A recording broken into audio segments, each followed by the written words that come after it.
Bienvenidos a todos a esta nueva sesión de la Cátedra Jurídica Distrito de Medellín.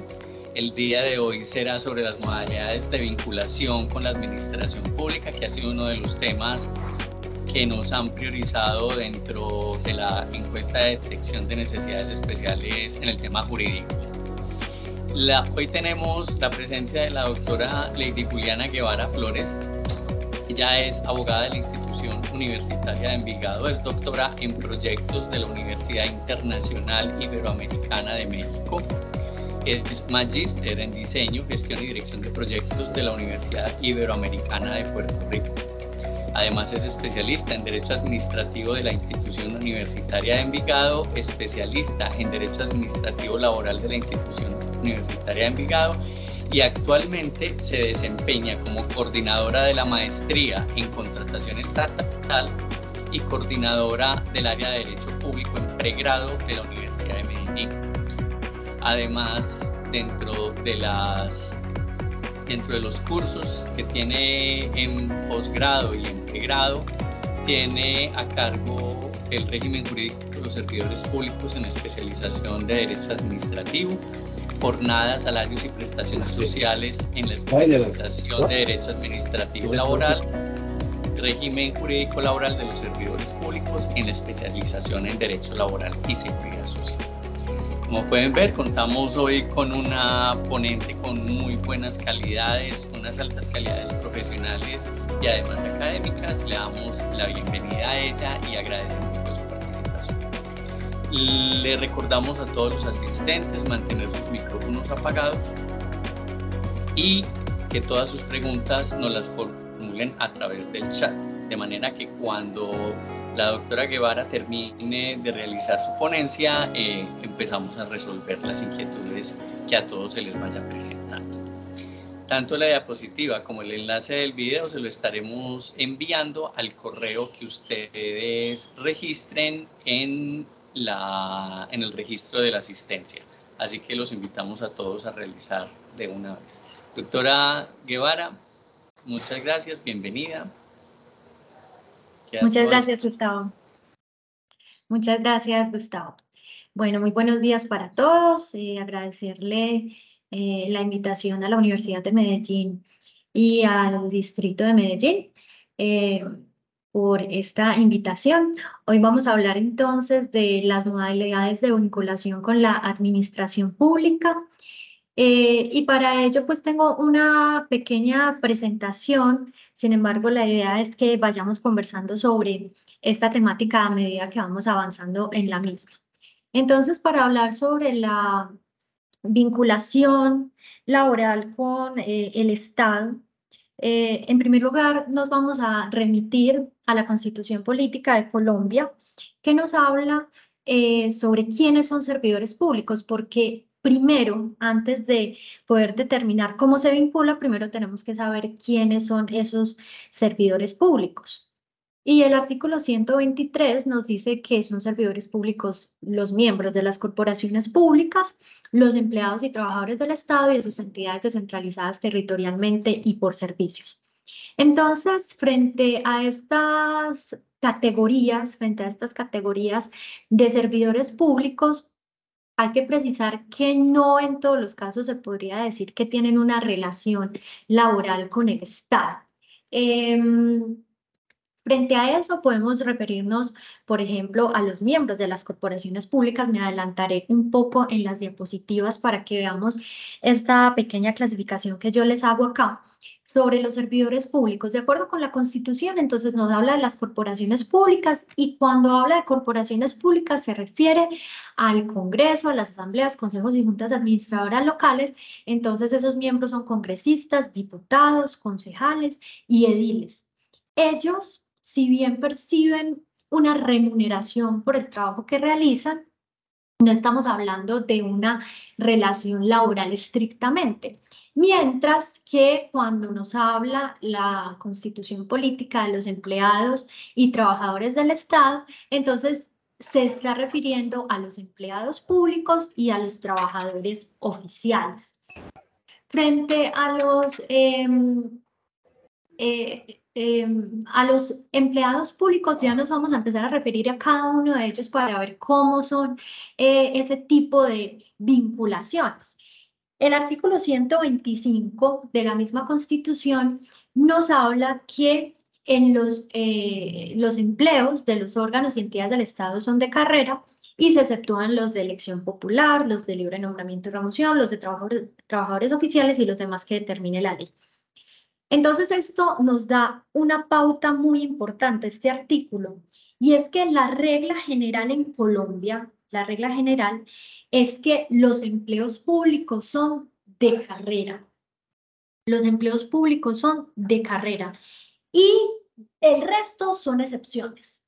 Y estas excepciones las debe traer expresamente o la Constitución o la ley, como por ejemplo los de elección popular, los de libre nombramiento y remoción, los trabajadores oficiales y los demás que determina la ley, como por ejemplo los temporales, los empleados temporales, que esto está establecido en la ley 901 del 2004, que es la ley que regula la carrera administrativa y el empleo público actualmente. Esa norma fue compilada en el decreto 1083 de 2015, que es el decreto único reglamentario de la función pública, donde están compiladas todas las normas que se refieren a los empleados públicos y a los trabajadores oficiales. Entonces, esta cláusula constitucional que nos habla de que todos los empleos son de carrera, con las excepciones que ya vamos a ver, es supremamente importante porque cuando la ley no nos diga qué tipo de empleo es, o el acto administrativo que crea la planta de personal no nos diga qué tipo de empleo es uno u otro, yo voy a tener que entender que ese empleo es de carrera. No puedo presumir por el hecho de que el empleo sea de un cargo directivo o de que el empleo tengo unas funciones de orientación, si la norma no establece expresamente que ese empleo, ejemplo, es de libre nombramiento y remoción o es un empleo de periodo, que también es otra clasificación que nos trae la ley, entonces yo no puedo presumir ese tipo de clasificación. La presunción está en que es un empleo de carrera. Entonces, si la ley no me dice nada, yo debo entender expresamente que ese empleo es de carrera administrativa. Y esto es muy importante tenerlo en cuenta, no solo para la carrera general. Recordemos que esta ley que les acabo de mencionar, que es la ley 909 del 2004, se refiere a la carrera general, la que cobija por regla general a las entidades del Estado. Por ejemplo, la rama ejecutiva del nivel nacional, las entidades territoriales, departamentos, municipios, distritos, establecimientos públicos, solo por dar, digamos, por mencionar algunos. Sin embargo, hay unas carreras especiales que por sus especificidades, por su connotación especial, tienen una reglamentación diferente. Por ejemplo, el caso de la rama judicial, el caso de las superintendencias, de la Procuraduría General de la Nación, de la Contraloría General de la República. Las contralorías territoriales tienen otra regulación especial para la carrera administrativa. Las universidades del Estado que además pues tienen unas regulaciones muy especiales porque las personas que trabajan, el personal administrativo de las instituciones de educación superior del Estado se rigen por la carrera administrativa general, es decir, la ley 909 del 2004, mientras que los docentes de carrera se rigen por unos estatutos especiales y los docentes ocasionales y de cátedra por otros que van a ser dictados por la misma universidad en virtud de la autonomía universitaria. Entonces hay como tres regímenes en una sola institución y que puede ser diferente para todas las instituciones porque las instituciones públicas de educación superior se dan sus propios estatutos, aunque tengan unas regulaciones en común, la ley 30, el decreto 1279 del 2002 frente a las prestaciones sociales de los docentes de este tipo de instituciones. Entonces, en resumen, hay muchas carreras especiales que unas tienen origen constitucional, como por ejemplo es el caso de la Contraloría, de la Procuraduría, de la rama judicial, y hay otras que son de origen legal. Hay unas que se encuentran en la Ley 909 del 2004, como son las superintendencias, el Departamento administrativo de la Presidencia de la República, la DIAN, el IPEC, entre otros. Y hay otros que a pesar de que no están expresamente, como los llama la Ley 909 del 2004, como sistemas específicos de carrera, pues igual tienen regímenes exceptuados a pesar de no estar ahí, como por ejemplo es el caso de la carrera docente del magisterio, como es que está regulada por la ley, como es el caso de la Registraduría Nacional del Estado Civil, que también tiene un régimen especial de carrera administrativa, como es el caso de la carrera diplomática. Entonces, hay un gran número de carreras especiales porque tienen unas especificidades especiales que necesitan una regulación especial. Sin embargo, yo aquí me voy a estar refiriendo con frecuencia a la carrera general, que es, digamos, la norma,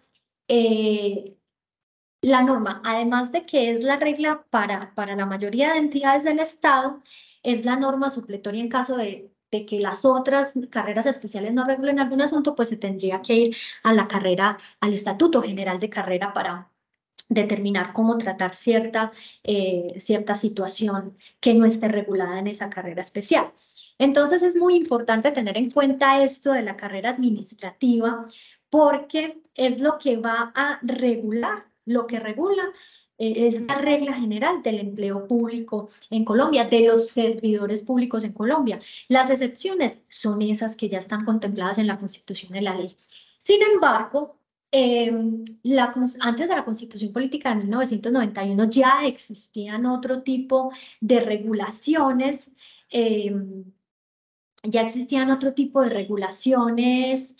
eh, frente a la clasificación de los servidores públicos y nos encontramos entonces con una clasificación legal que viene desde 1968, que es el Decreto Ley 3135 de 1968 y luego fue reglamentado por el decreto 1848 de 1969. Esta norma, entonces, el decreto 1848 del 69 nos habla de empleados oficiales y que los empleados oficiales se clasifican en empleados públicos y se clasifican en trabajadores oficiales. Entonces, hablemos un poco de los trabajadores oficiales. Los trabajadores oficiales, como algunos de ustedes ya sabrán, son personas que se vinculan al Estado a través de un contrato de trabajo. Se vinculan a través de un contrato de trabajo. Ese contrato de trabajo es muy importante tener en cuenta que no se regula por el Código Sustantivo del Trabajo. No se regula por el Código Sustantivo del Trabajo.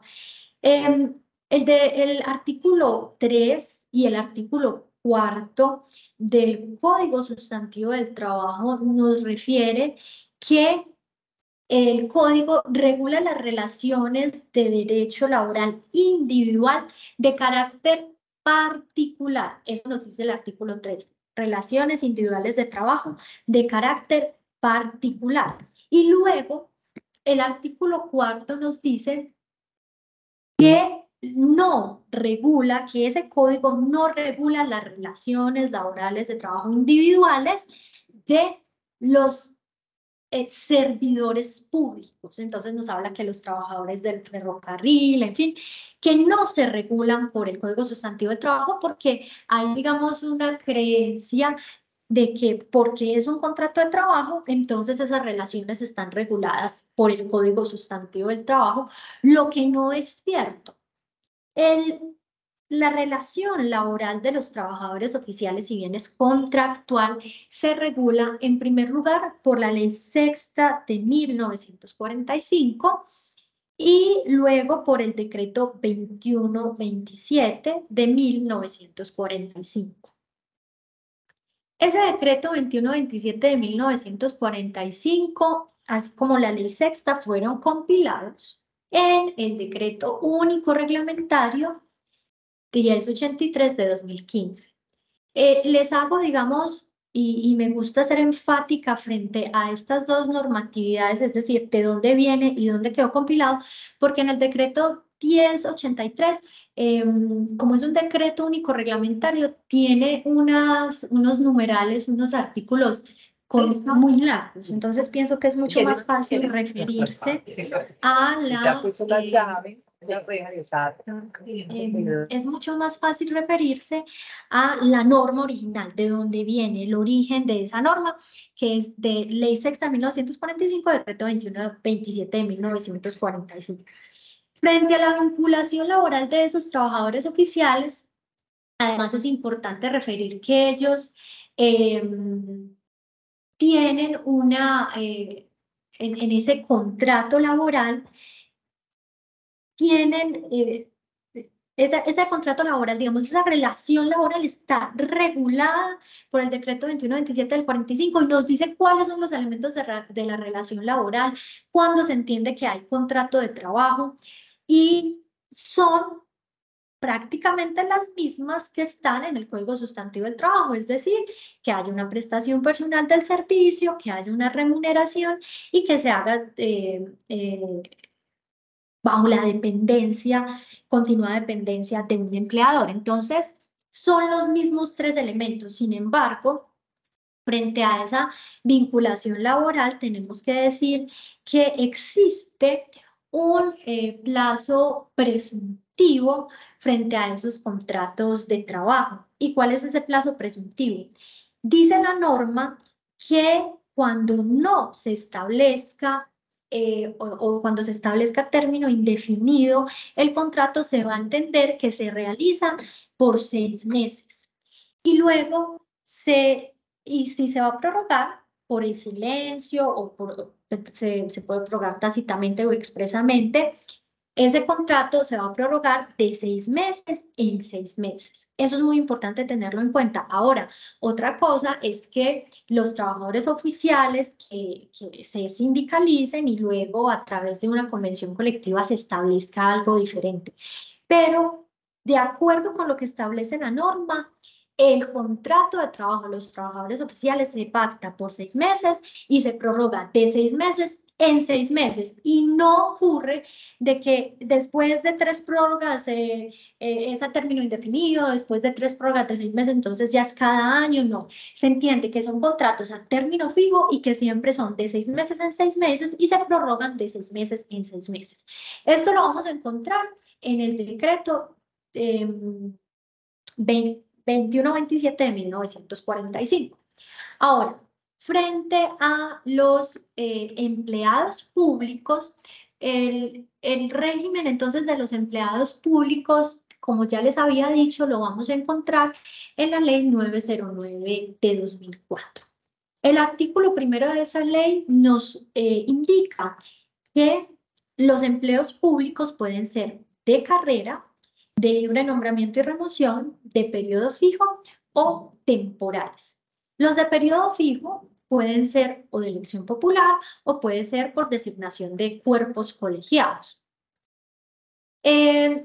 Hablemos entonces de los de libre nombramiento y remoción. Entonces, los empleos de libre nombramiento y remoción tienen varias características. Y la principal, digamos que se identifican a través de dos criterios, un criterio objetivo y un criterio subjetivo. El criterio objetivo se refiere al lugar que ocupan en la estructura organizacional de la entidad. Por lo general, esos empleos de libre nombramiento y remoción son empleos de dirección, son empleos directivos, son empleos de nivel asesor o directivo por regla general. Y la ley 909 del 2004 en el artículo 5 nos establece cuáles serían esos empleos de libre nombramiento y remoción y nos dice que son los que tienen a su cargo la dirección y orientación institucional, los que fijan las políticas institucionales. Luego nos habla de que serán de libre nombramiento y remoción los que tengan a su cargo el manejo de dineros públicos, los que tengan a su cargo la asesoría institucional. A veces también nos dice que van a ser personas que tengan, que sean del nivel de apoyo y asistenciales, pero esto se refiere, por ejemplo,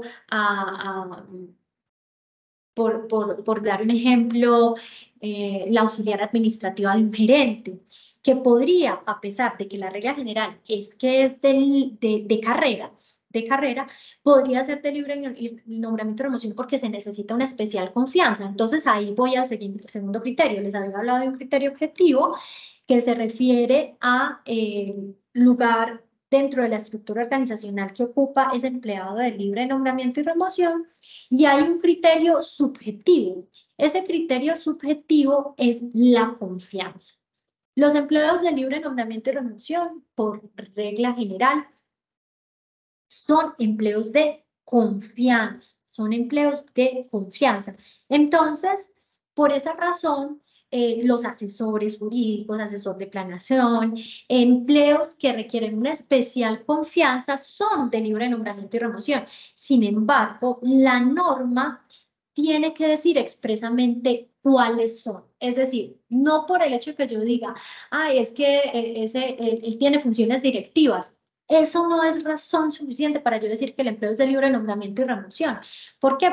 Porque podemos encontrar un empleo que puede ser del nivel directivo, es muy excepcional, no es una cosa que uno encuentre pues con mucha frecuencia, pero puede ser un empleo del nivel directivo o un empleo del nivel asesor, y encontramos que puede ser un empleo de carrera. Excepcionalmente. La regla general es que esos empleos van a ser de libre nombramiento y remoción.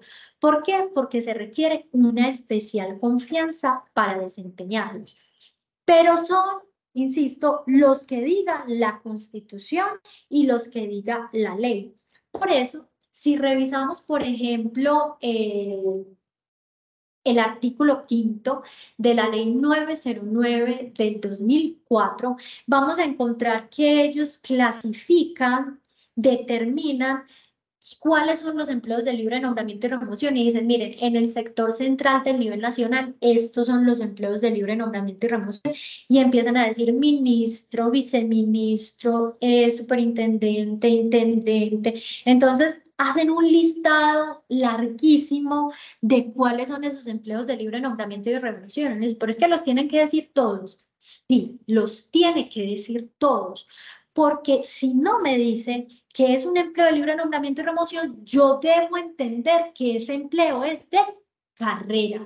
Ese empleo es de carrera administrativa. ¿Por qué? Porque la cláusula general constitucional, es decir, el artículo 123 de la Constitución Política me dice que ese empleo es que los empleos son de carrera.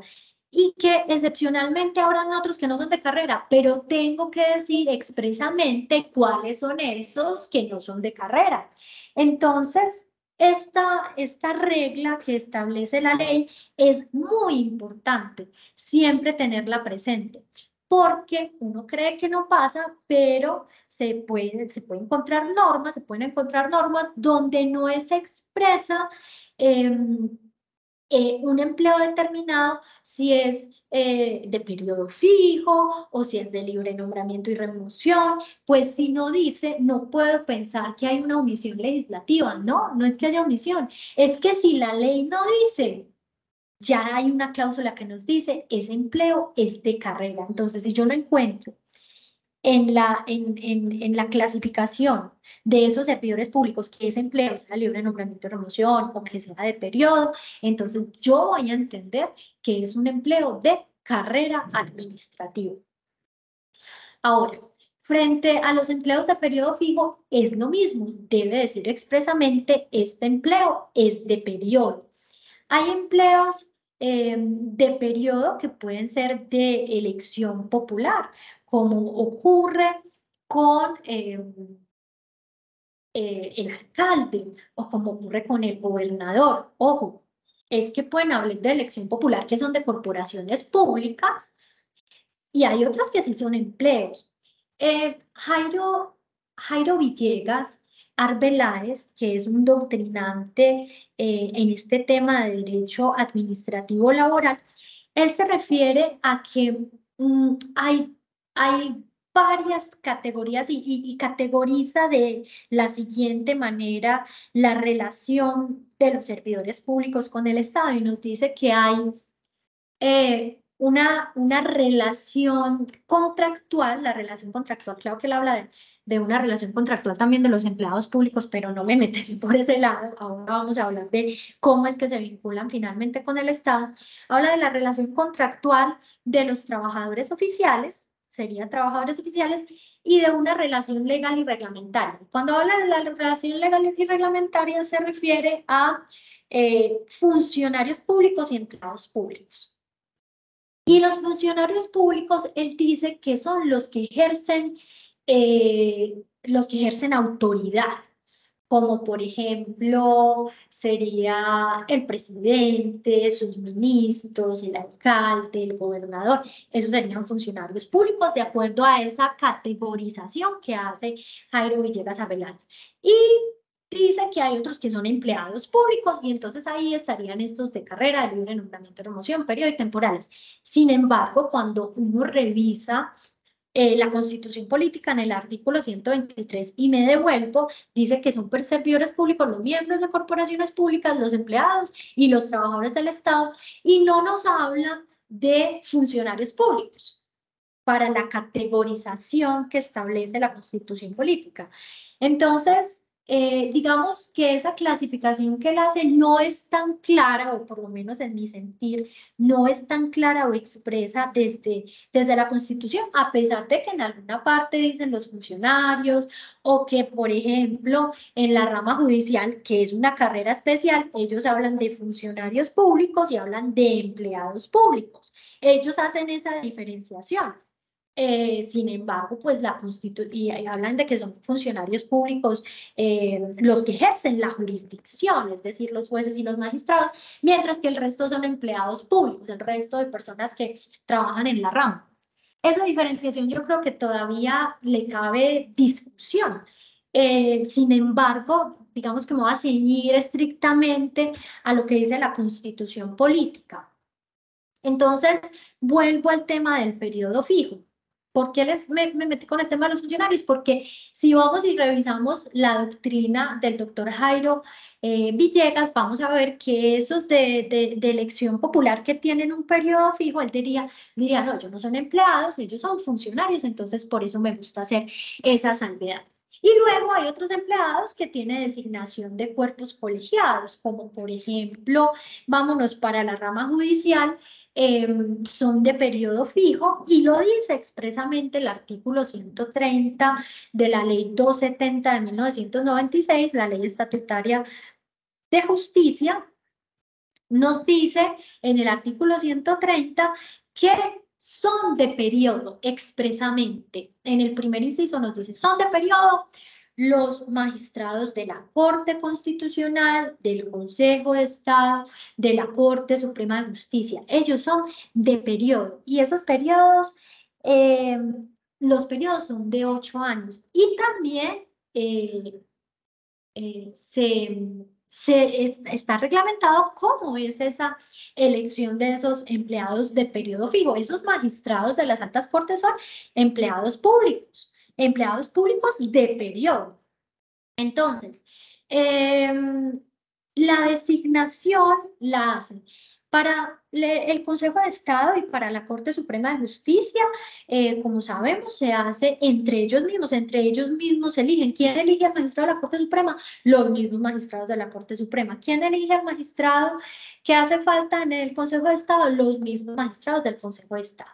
Ocurre diferente con la Corte Constitucional, porque para la Corte Constitucional se presentan ternas que la presentará o el presidente de la República o la Corte Suprema de Justicia o el Consejo de Estado. Recordemos que son 9 magistrados en la Corte Constitucional, entonces 3 magistrados le corresponden al Consejo de Estado, otros 3 le corresponden a la Corte Suprema y otros 3 le corresponden al presidente de la República. Si el que designó el presidente de la República anterior se pensionó, renunció, llegó a la edad de retiro forzoso, cualquier circunstancia que dé lugar al retiro o que ya cumplió su periodo, como es natural, que esa sería la normal, entonces en esos casos, el presidente, como es uno que había designado al presidente, el presidente presentará la terna. Y esa terna, el Senado del Congreso de la República, entonces a la elección de ese nuevo eh, magistrado de la Corte Constitucional. Eso es solamente a manera de ejemplo para hablar de esos empleos de periodo fijo. Y tenemos los empleos temporales, que los empleos temporales regulados expresamente por la Ley 909 del 2004, entonces tienen unas características y especiales, y es que esos empleos temporales deberían ser en teoría hasta por 12 meses para realizar actividades especializadas o porque hay una sobrecarga de trabajo, entonces se requiere crear esos empleos temporales, pero esos empleos temporales hay que tener presente de que no es que esos empleos temporales también esos empleados se vinculan a través de un acto administrativo. Esos empleados temporales van a tener derecho a todas las prestaciones, van a tener derecho a todos los factores salariales que tiene derecho un empleado público, obviamente de manera proporcional al tiempo en que prestaron el servicio. Luego podríamos pensar, yo sé que habrán escuchado hablar de supernumerarios, pero este tipo de regulación son de carreras especiales, como por ejemplo la Registraduría Nacional del Estado Civil. Ahora que hay época de elecciones, vinculan a unos supernumerarios, creo que es más o menos por un mes larguito, para apoyar toda esta época de elecciones. Entonces, eso ya hace parte de una carrera especial, pero en la carrera general no tendríamos ese tipo de regulación.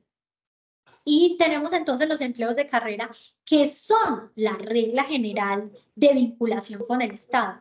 Esos empleos de carrera es importante tener en cuenta que para acceder legítimamente a ese empleo de carrera y tener derechos de carrera, se debe hacer a través del concurso público de méritos. El concurso público de méritos es la regla general de ingreso al empleo público. Déjenme ver. Bueno, no está acá en esta diapositiva, pero la Constitución Política establece expresamente en el artículo 125 también que se va a acceder al empleo a través del mérito. El mérito es la regla general. Entonces, tenemos los servidores públicos. La regla general de los servidores públicos es el empleo público y en el empleo público la regla general es la carrera y el acceso a la carrera es a través del concurso público de méritos. Históricamente, antes de la ley 165 de 1938, que fue el primer estatuto de carrera que tuvo Colombia, la designación de los empleados públicos era lo que hoy conocemos como libre nombramiento y remoción. Entonces había gran movilidad de servidores públicos en el Estado porque cambiaba el gobierno, cambiaban todos los servidores porque ninguno tenía estabilidad. Entonces, con el fin de profesionalizar el empleo público, se creó la primera ley de empleo público que fue la ley 165 de 1938. Y a partir de ahí nace la carrera administrativa. Luego ha venido teniendo muchas regulaciones. ¿Y cuál es la regla general? ¿Qué fue lo que se estableció? Que fuera la persona que tuviera las mejores calidades, las que ocuparan los empleos públicos y que tuvieran estabilidad. Es decir, que no pudieran ser removidas libremente, sino que se empezaron a establecer esas causales del retiro de servicio. Y la primera causal del retiro de servicio que se estableció en esa ley 165 fue la destitución como consecuencia de un proceso disciplinario. Como consecuencia de un proceso disciplinario, entonces podía ser removido el empleado y luego, bueno, ya todas las causales de retiro del servicio que nosotros conocemos, que hoy están reguladas en la ley 909 del 2004 en el artículo 41. Entonces, para hablar precisamente de los empleos de carrera, porque esto pues ya más o menos hemos conversado, ¿cómo se puede ocupar ese empleo de carrera? El empleo de carrera se puede ocupar o en periodo de prueba, cuando se ha superado el concurso público de méritos. Cuando se ha superado el concurso público de méritos con todas sus etapas, el concurso público de méritos, la ley establece 5 etapas, aunque cuando uno revisa los actos de convocatoria establecen, digamos que las desmenuzan un poco más, pero la ley establece 5 etapas para el concurso público de méritos, que son la convocatoria. El acto de convocatoria, en todo caso, tiene unos requisitos especiales y es la norma de normas, la regla general, por lo que yo me voy a regir en ese concurso público de méritos. Entonces está la convocatoria, la etapa de reclutamiento, que luego son las inscripciones, que salgan las listas de admitidos, de no admitidos, etcétera. Posteriormente, quienes queden admitidos en el concurso público de méritos podrán presentar las pruebas. Después de las pruebas, entonces vendrá la lista de elegibles y una vez la lista de elegibles queden firmes, se habrán los nombramientos en periodo de prueba. En periodo de prueba, esa es la regla general, que una vez se supera el concurso público de méritos, se puede ingresar en periodo de prueba. Ahora, hay otras carreras, pues, que es muy excepcional, como en la rama judicial, que no tienen periodo de prueba, sino que entran de una vez en propiedad. Pero esa no es la regla general. La regla general es que se ocupa el empleo, o sea, hace un nombramiento en periodo de prueba. Entonces, eso frente al periodo de prueba. Luego, también se puede ocupar ese empleo de carrera en propiedad o con derechos de carrera. No es que a usted le hagan un nuevo nombramiento, como muchos de ustedes ya sabrán. No se hace un nuevo nombramiento, sino que una vez superado el periodo de prueba, el periodo de prueba culmina con la evaluación del desempeño. Y esa evaluación del desempeño puede tener 3 resultados. No satisfactorio, en caso de que sea no satisfactorio, en el caso del periodo de prueba, entonces no se adquieren los derechos de carrera y da lugar a la declaratoria de insubsistencia del nombramiento. O puede ser satisfactorio o sobresaliente. En esos 2 casos, satisfactorio y sobresaliente, entonces da lugar a adquirir los derechos de carrera y cuando tenemos esta evaluación del desempeño, entonces se actualiza el registro público de carrera y pasa a estar en periodo de prueba, a estar en propiedad o a tener derechos de carrera. Luego, en caso de que existe, y todos son conocedores, quienes trabajan en la administración pública, que los empleos pueden estar vacantes. Los empleos pueden estar vacantes temporalmente o definitivamente. Están vacantes temporalmente porque hay una persona que tiene derechos de carrera en ese empleo, pero está separado de manera temporal del empleo. ¿Por qué? Porque está en vacaciones, porque está en una comisión, porque está en un encargo, porque tiene un permiso, porque está en una licencia. Entonces pueden haber diferentes situaciones que dan lugar a que esa persona esté separada temporalmente de ese empleo. Y mientras está separada, bueno, puede ser temporal. Ahora, también puede ser una vacancia definitiva. ¿Cuándo hay vacancia definitiva? Cuando el empleo de carrera existe, pero no hay una persona que tenga derechos de carrera sobre ese empleo, como es el caso de un empleo que se acaba de crear y no se ha celebrado concurso público para que una persona lo ocupe con derechos de carrera, o cuando una persona renuncia, cuando se declara la insubsistencia del nombramiento por una evaluación no satisfactoria del desempeño, porque la persona se pensionó, llegó a la edad de retiro forzoso, se murió, la destituyeron como consecuencia de un proceso disciplinario. En fin, cualquiera de esas causales que están establecidas en el artículo 41 de la Ley 909 del 2004. En esos casos que el empleo está vacante temporal o definitivamente, la entidad lo primero que debe hacer es verificar si en la entidad hay personas con derechos de carrera que cumplan los requisitos para ser encargado. Es decir, otra de las circunstancias en las que se puede ocupar un empleo de carrera es mediante un encargo.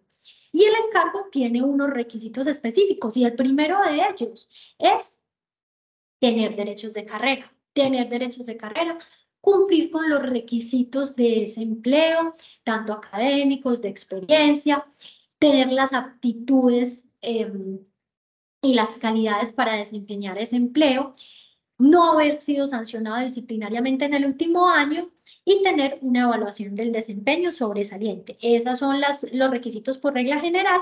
Entonces, esto en las condiciones del encargo también fueron modificadas por la ley 1960 del 2019, que eso ya estaba regulado en la ley 909 y está regulado en la ley 909 del 2004. Entonces, la primera opción de la entidad debe ser el encargo, porque el encargo es un derecho preferencial que tienen los empleados de carrera. El encargo no es un tipo de nombramiento. El encargo es una situación administrativa. ¿Y una situación administrativa qué es? Es una circunstancia en la que se puede ver en la que se puede ver inmerso el empleado público durante su vínculo laboral.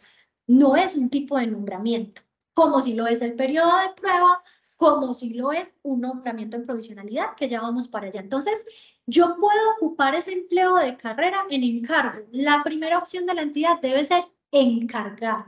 Deben verificar en la entidad si hay personas que cumplan con los requisitos de ese empleo y quieran ser encargados. Entonces, cuando las entidades hay entidades muy pequeñas, pero hay entidades muy grandes, entonces eso es lo que llaman un concurso interno, el concurso interno. Entonces, ese concurso interno es donde sacan las vacantes que están disponibles para hacer encargos y que los empleados que consideren que cumplan con los requisitos para ese encargo, pues se presenten para determinar entonces si cumplen con esos requisitos para que sean encargados en el empleo. Esa es la primera opción. En caso de que definitivamente se advierta que no hay personas que estén interesadas o no hay personas que cumplen con los requisitos para ser encargado, entonces ahí sí la entidad puede mirar hacia afuera. Primero mira hacia adentro para el encargo, luego mira hacia afuera para la provisionalidad. Entonces, la provisionalidad es un tipo de nombramiento. Un tipo de nombramiento en el que se ocupa en un empleo de carrera. Entonces, si yo estoy en provisionalidad es porque estoy en un empleo de carrera. ¿Qué tipo de empleo ocupo? Un empleo de carrera, pero con un nombramiento en provisionalidad. El nombramiento es en provisionalidad. Entonces no es correcto decir o no se podría decir que los empleos públicos se clasifican en carrera, libre nombramiento, periodo, temporales y provisionales, porque el empleo provisional no existe. Lo que no existe el empleo provisional. Lo que sí existe es un empleo de carrera ocupado en forma provisional, es decir, tienen un nombramiento en provisionalidad.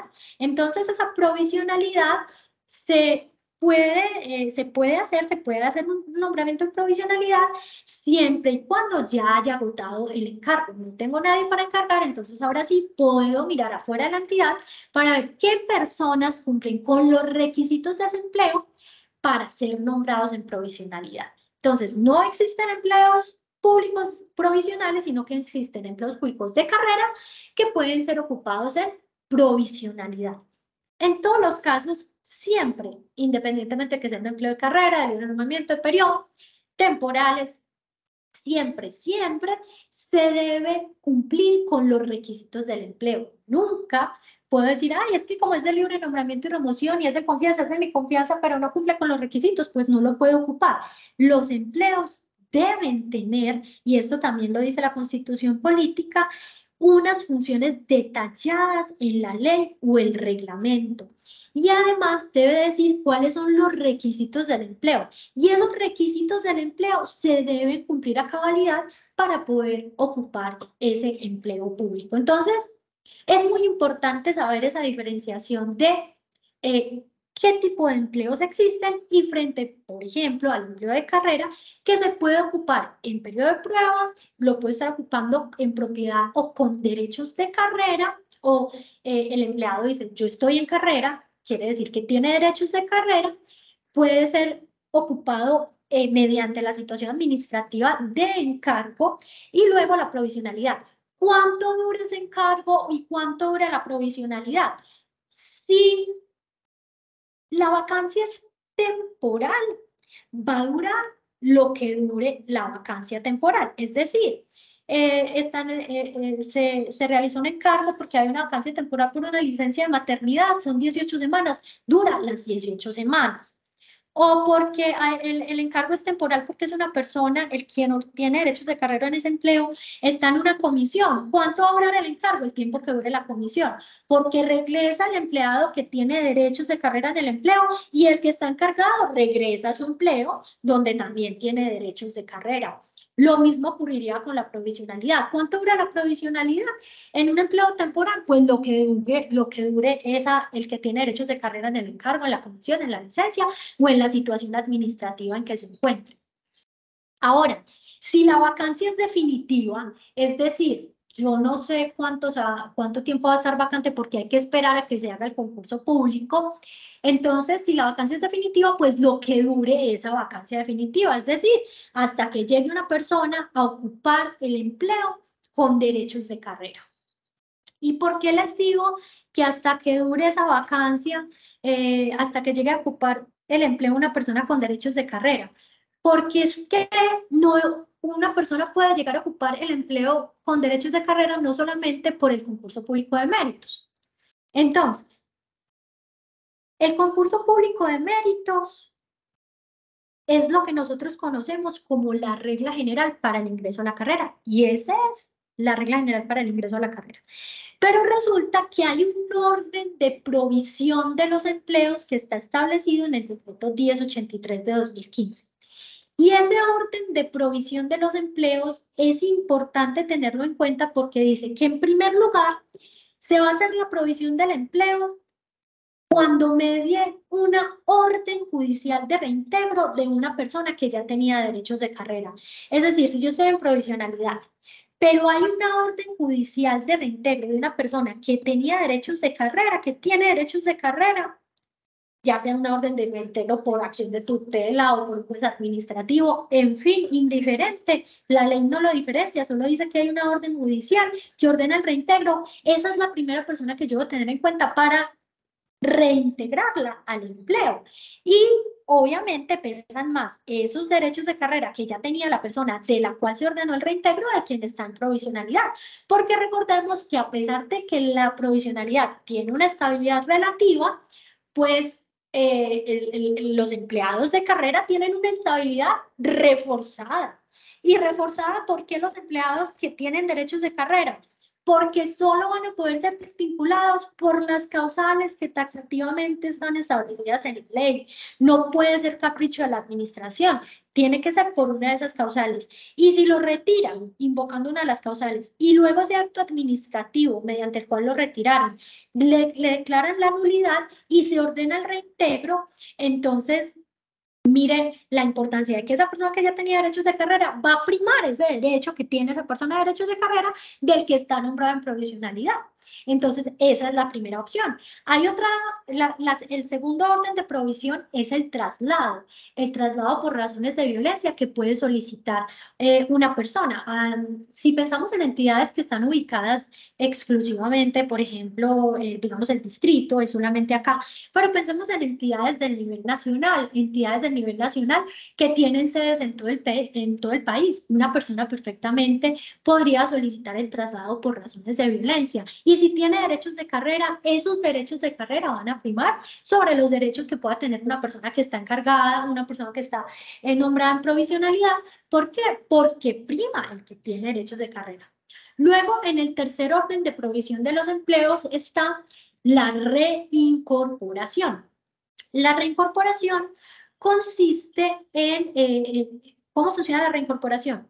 Cuando un empleo es suprimido definitivamente de una entidad, El empleado que tiene derechos de carrera, ojo, esto es solo para los empleados que tienen derechos de carrera, pueden optar por la reincorporación a otra entidad o la incorporación en la misma entidad, incorporación en la misma entidad en un empleo de similares condiciones o la reincorporación en una entidad diferente en un empleo de similares condiciones, por supuesto, si hay empleos vacantes definitivamente. Y recordemos que quien ocupa, que un empleo que está vacante definitivamente puede estar ocupado en encargo o en provisionalidad. Entonces va a primar el que tiene derechos de carrera, que es reincorporado.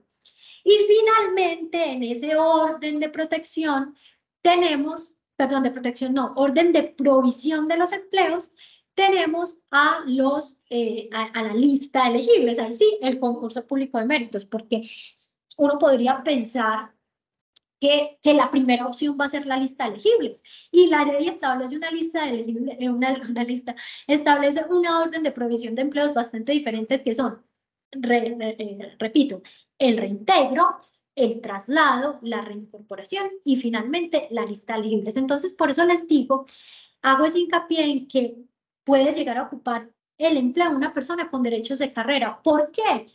Por una de estas 4 circunstancias. Obviamente que si es lista elegible no lo lleva a ocupar en carrera, sino en un periodo de prueba, y posteriormente, una vez superado el periodo de prueba, entonces ya sí lo ocuparía en carrera administrativa. Y por supuesto, esas personas del concurso tienen todo el derecho, porque recordemos, el mérito es la regla general para acceder a esos empleos de carrera administrativa. Muy bien.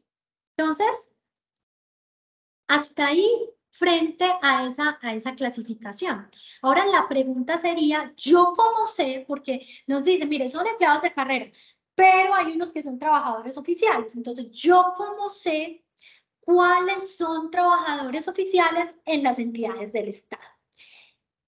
Como les dije, la ley debe decir expresamente cuáles son empleados públicos, cuáles son las reglas generales que son empleados públicos. Entonces es así, es regla general. Entonces excepcionalmente me va a tener que decir quiénes son trabajadores oficiales. Expresamente me van a tener que decir cuáles son trabajadores oficiales. Entonces, yo acá, como ya les había mencionado, el decreto ley 3135 de 1968, en el artículo 5, nos dice quiénes son empleados públicos y trabajadores oficiales. Y empieza diciéndonos que los empleados públicos son las personas que trabajan al servicio de los ministerios, los que trabajan al servicio de los establecimientos públicos, que esa es la regla general, establecimientos públicos, ministerios, departamentos administrativos, superintendencias, regla general, establecimientos públicos. Y nos dice, sin embargo, las personas que trabajen para esas mismas entidades en la construcción y sostenimiento de obra pública van a ser trabajadores oficiales. Es decir, nos dice, la regla general es que son empleados públicos, pero si esas personas trabajan en construcción y sostenimiento de obra pública, entonces van a ser trabajadores oficiales, empleados públicos, trabajadores oficiales.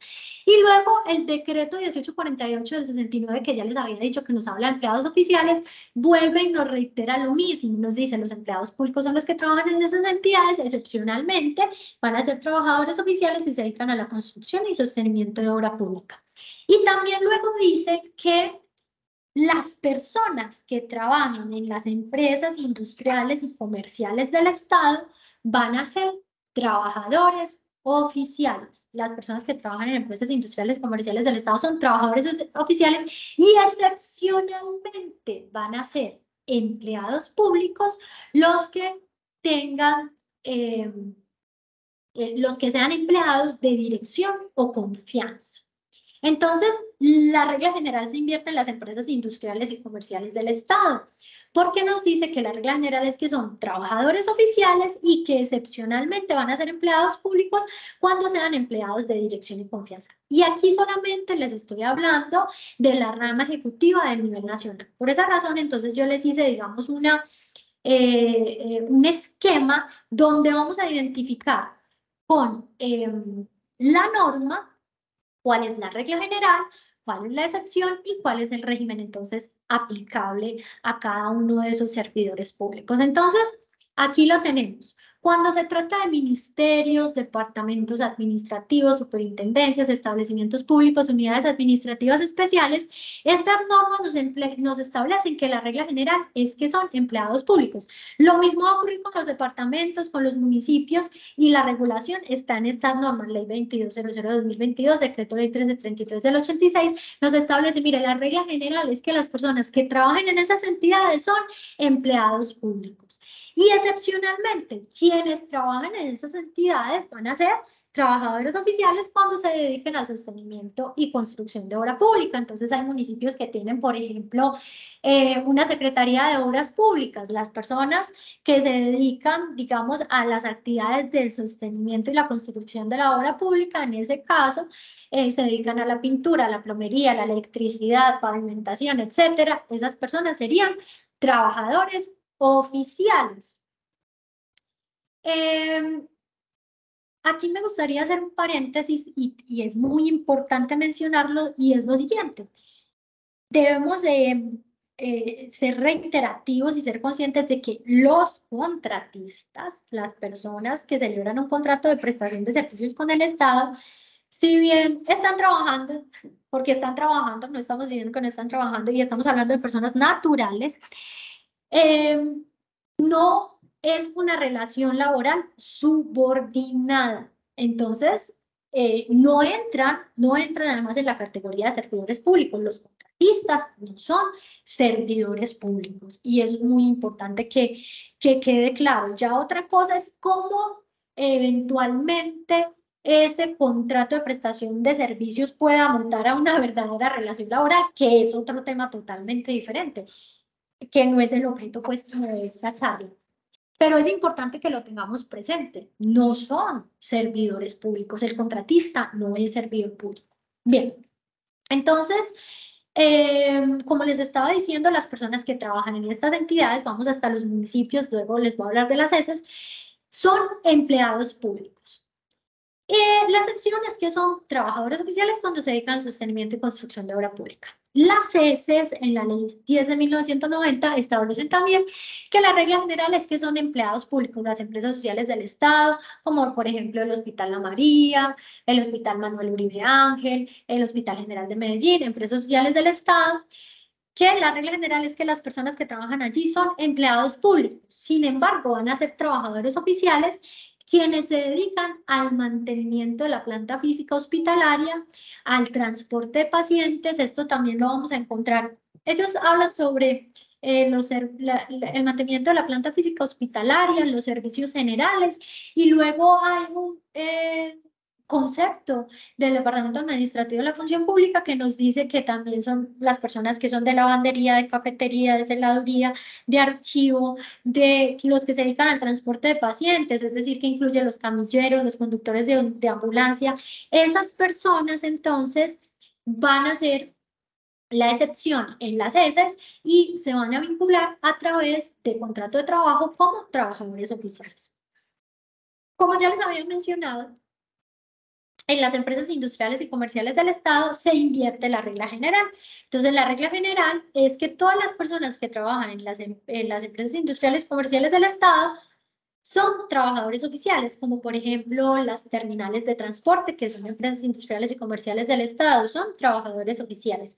Y excepcionalmente van a ser empleados públicos las personas de dirección o confianza.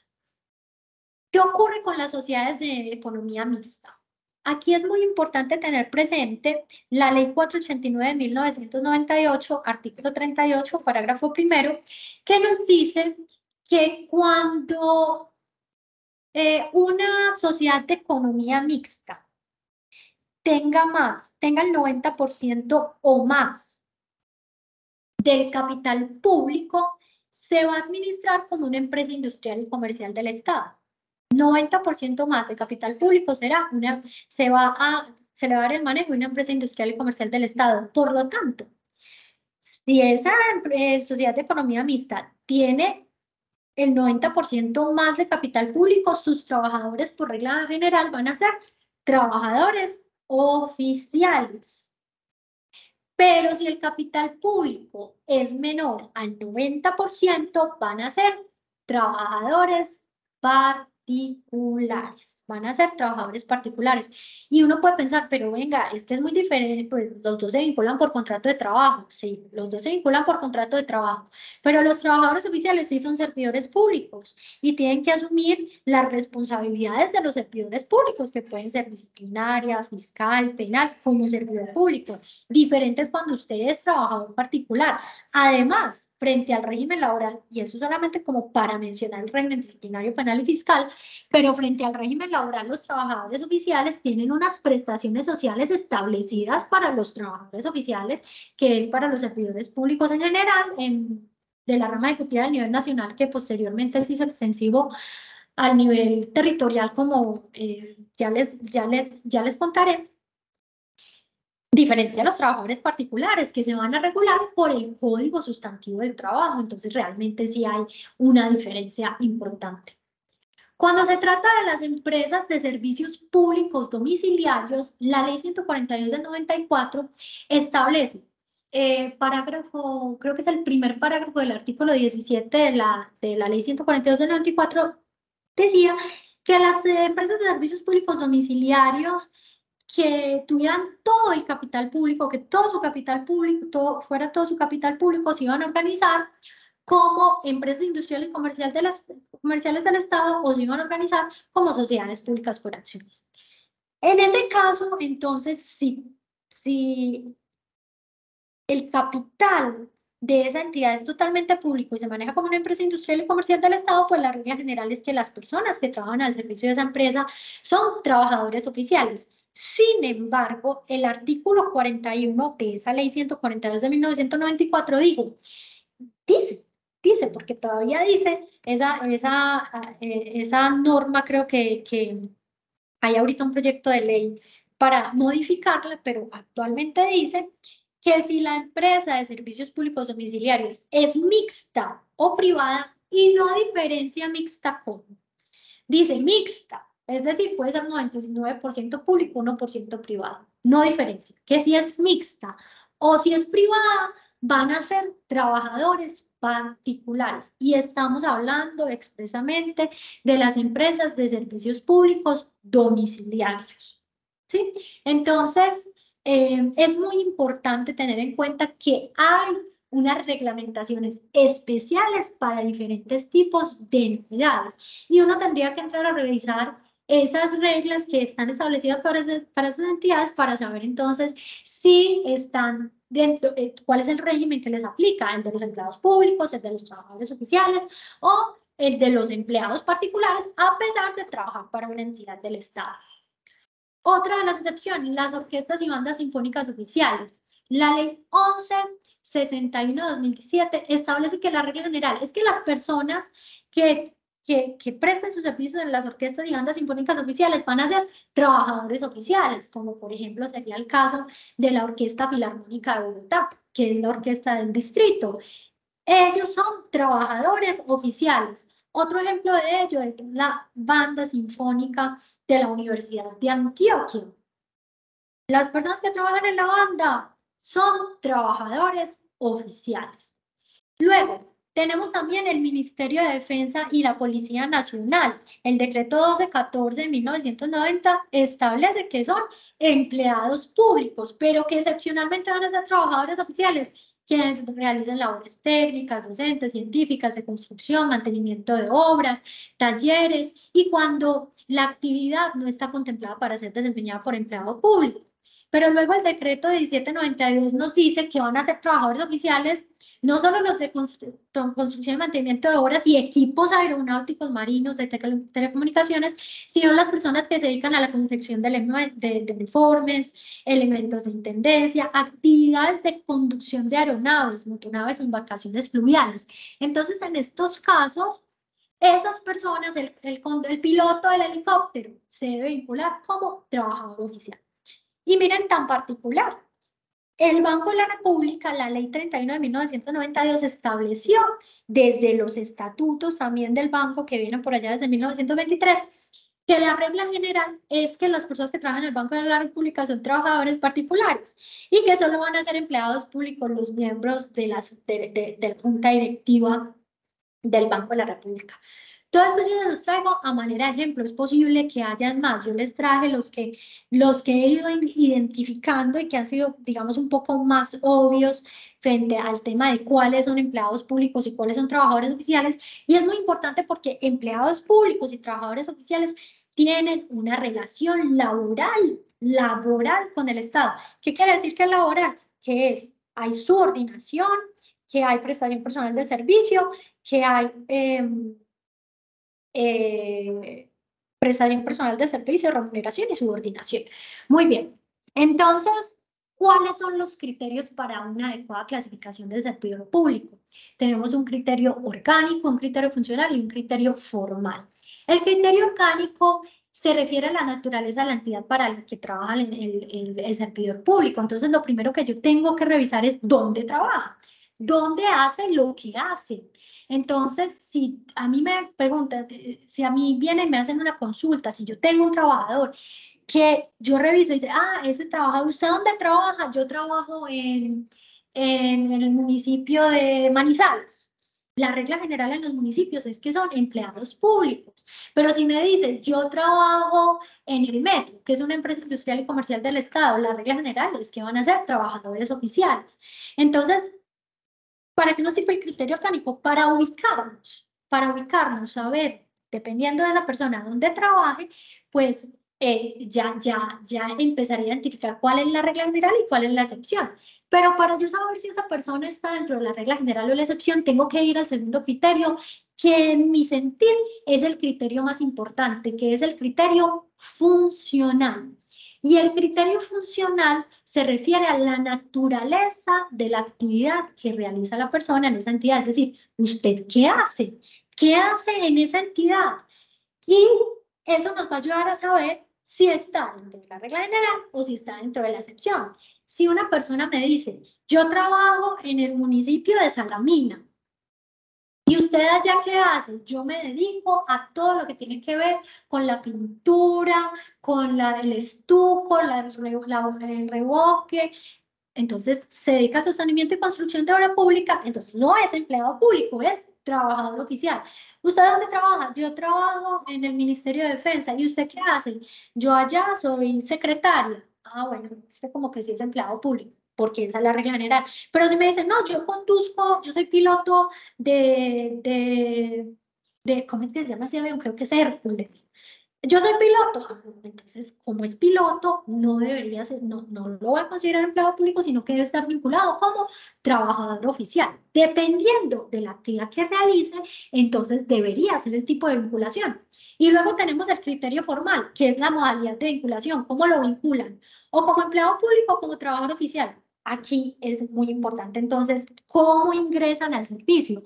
Los empleados públicos ingresan a través de un acto administrativo de nombramiento. Y ese acto administrativo de nombramiento se perfecciona con la posesión, porque si yo lo nombro y no se posesiona, pues ese acto administrativo puede ser derogado y no tiene ningún efecto jurídico.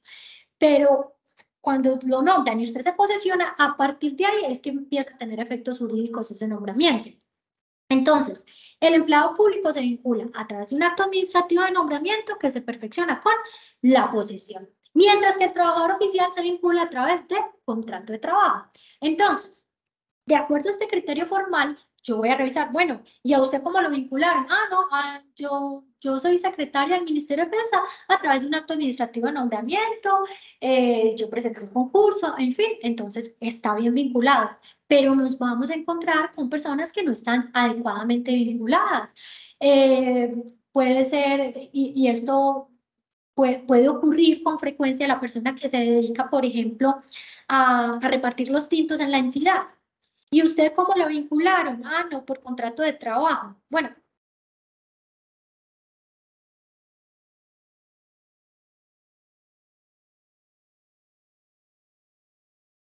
persona que la vincularon por un contrato de prestación de servicios o que ese servicio está tercerizado.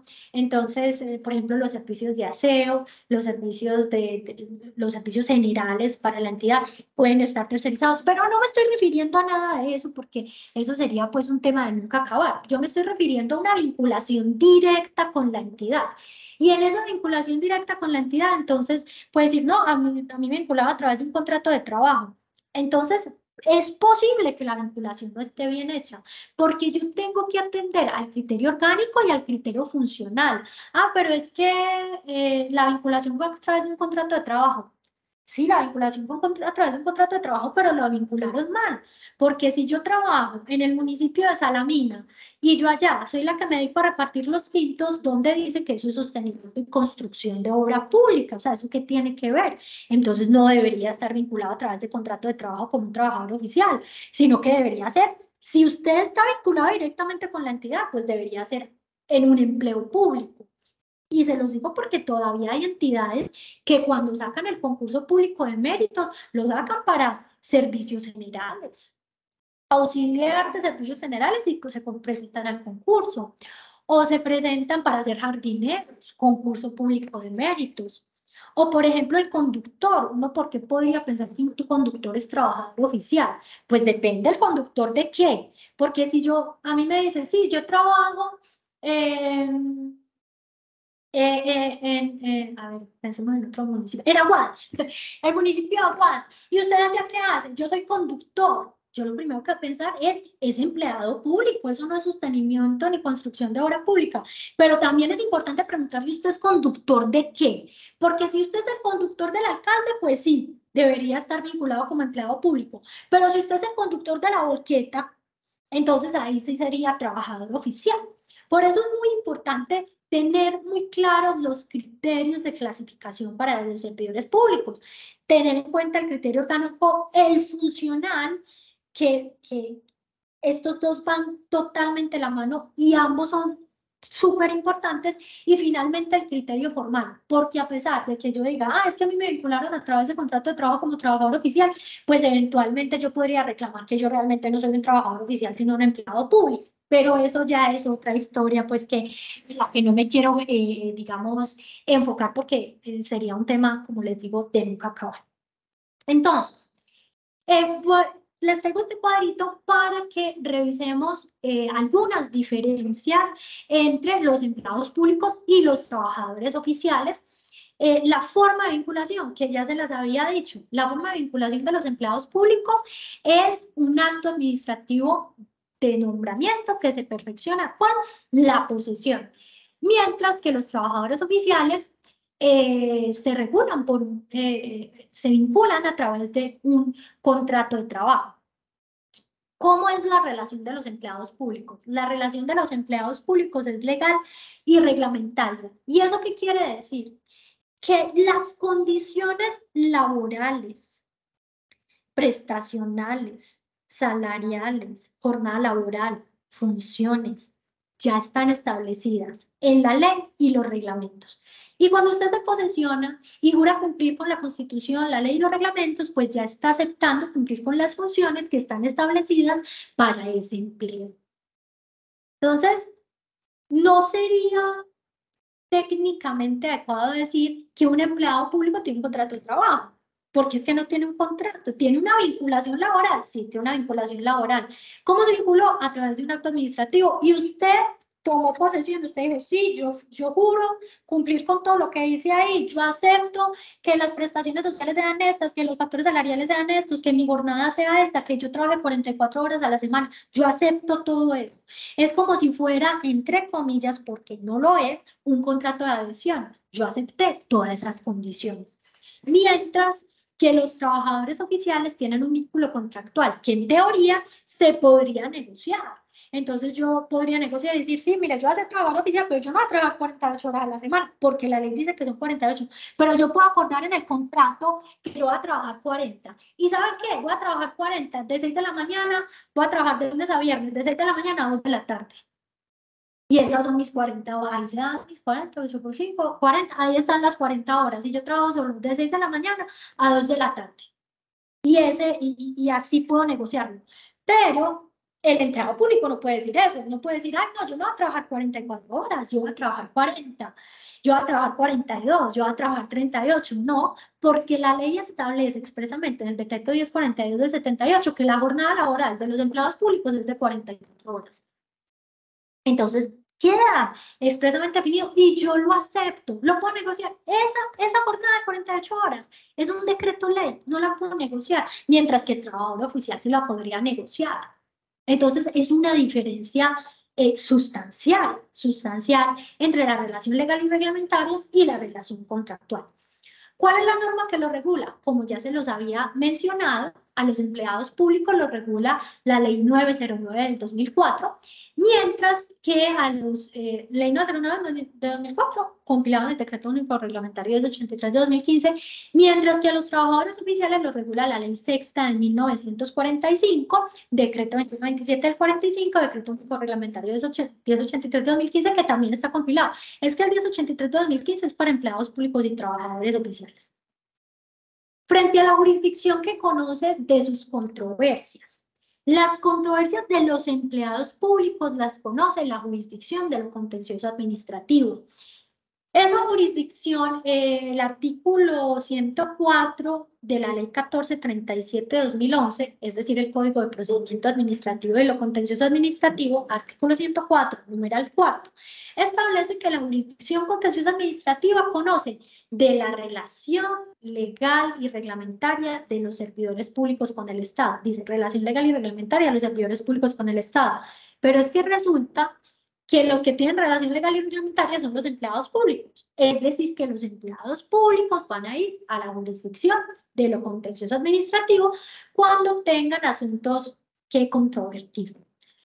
Mientras que para los trabajadores oficiales va a ser la jurisdicción ordinaria laboral, el juez laboral. El juez laboral ordinario. El artículo 105 de esa misma ley 1437 de 2011, artículo 105, numeral 4, entonces, el 104 de CEPACA dice de qué conoce la jurisdicción y el 105 dice de qué no conoce la jurisdicción. Y cuando dice de qué no conoce, el numeral cuarto, 105, numeral cuarto, dice que no conoce de los conflictos que se presenten, los conflictos laborales que se presenten entre los trabajadores oficiales y la entidad pública. Dice que no conoce. Y luego cuando uno va a revisar el Código Procesal del Trabajo y la Seguridad Social, en el numeral 2 dice que el juez laboral va a conocer de los conflictos que se susciten en el marco de un contrato de trabajo.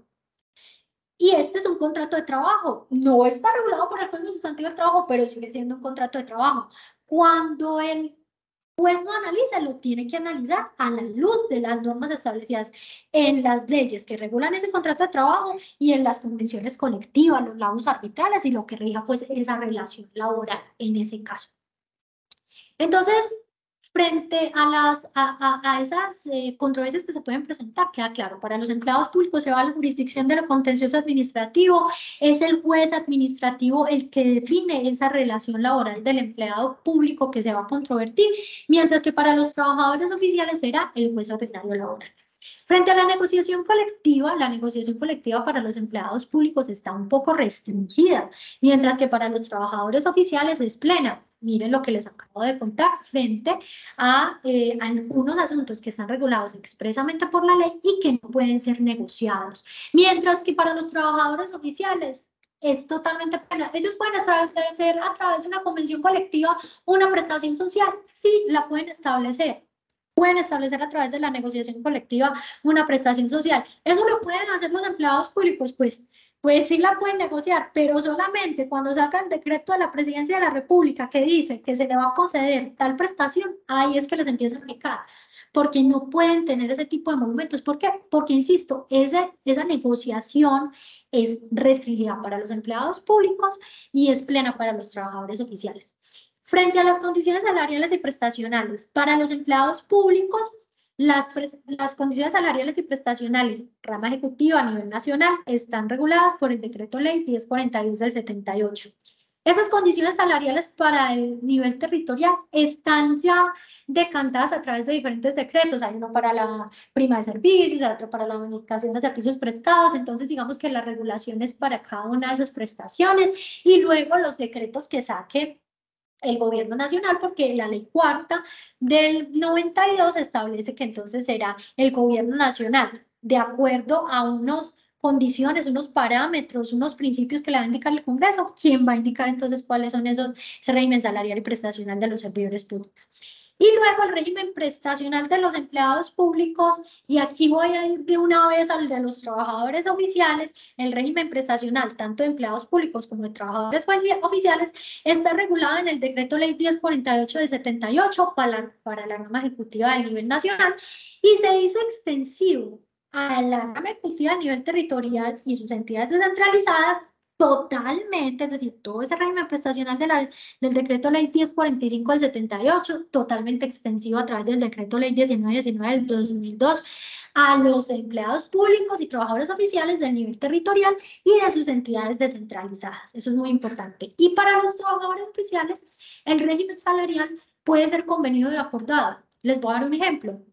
Los empleados públicos, hasta cierto tope, pueden devengar un subsidio de alimentación. El tope lo establece el gobierno nacional año a año cuando saca el decreto de incremento salarial y dice, mire, las personas que ganen hasta tanta asignación básica van a tener derecho a un subsidio de alimentación que corresponde a tal valor. Mientras que los trabajadores oficiales, como no les aplica el decreto 1042 del 78, pues tampoco podrán devengar ese tipo de cosas. ¿Pero lo pueden acordar? Sí. ¿Lo pueden convenir? Sí. ¿El subsidio de alimentación va a ser mayor el valor? Sí, lo podrían acordar, lo podrían convenir. Sí, totalmente, es posible. Es más, en el sector público, la prima de servicios, como muchos de ustedes sabrán, la prima de servicios no es prestación social, es factor salarial. Ese factor salarial está establecido en el decreto 1042 del 78. Y el decreto 1042 del 78 no aplica para los trabajadores oficiales, es decir, que legalmente el trabajador oficial no tendría derecho a la prima de servicios. Otra cosa es que se la paguen, otra cosa es que la convenga, otra cosa es que la hayan acordado en el contrato de trabajo. Pero legalmente existe la prima de servicios para los trabajadores oficiales, no, legalmente no. Pero ¿se la pueden pagar? Sí, la pueden establecer. Es más, los empleados públicos tienen esa prima de servicios una vez al año, que se paga los primeros, se causa del 1 de julio al 30 de junio del siguiente año y se paga los primeros 15 días de julio. Es una sola vez, remunera 15 días de salario, la prima de servicios. Y los trabajadores oficiales, ellos podrían acordar que la prima de servicios sea un salario completo y que se pague en junio y en diciembre, o que se pague en febrero y en agosto.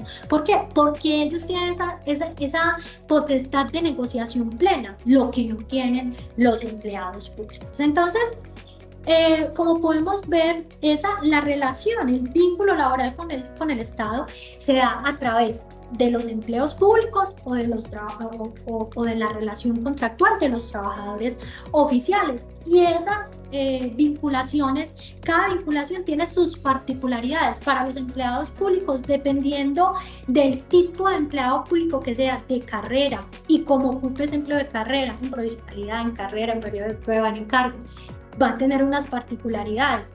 Luego, también va a tener unas particularidades si usted es de libre nombramiento y remoción, si usted es de periodo, si usted es temporal. Recordemos que el empleo de libre nombramiento y remoción, el nombramiento es discrecional del nominador, así como su remoción. No tengo ni siquiera que motivar el acto administrativo en el que remueva al empleado de libre nombramiento y remoción, mientras que sí es obligatorio motivar el acto administrativo en el que remueva un empleo de carrera, independientemente de cómo esté ocupando el empleo, ya sea en periodo de prueba, con derechos de carrera o en provisionalidad. Yo tengo que motivar el acto administrativo que retira del servicio a ese empleado de carrera. Eso es una diferencia bastante grande. Y que frente a los trabajadores oficiales, ellos tienen una gran, digamos, potestad para negociar esas condiciones laborales, salariales y prestacionales de ese tipo de